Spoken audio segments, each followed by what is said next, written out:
قال لك إمام في السعودية يخطب في صلاة جنازة ميت، قال تدرون أين هو ذاهب هذا الميت؟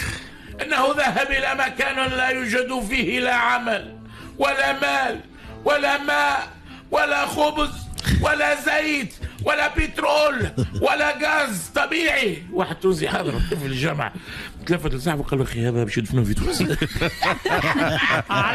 واحد كلم صاحبته في التليفون قال صباح الخير يا دقلة، جاوبته امها قالت له الدقلة راقدة معك النخلة. مراه خذت لي يا دكتور يا دكتور احكي لي شنو وضعية راجلي؟ قال له ليش باش نقول لك يا مدام وش عجبني؟ قالت له حتى انا اخي انا عجبني غير على خاطر الاولاد. على واحد قال لمرته تعرف انه من حق المراه انها ترفض الانجاب باش تحافظ على جمالها؟ قالت له مرته يا ريت امك حافظت على جمالها.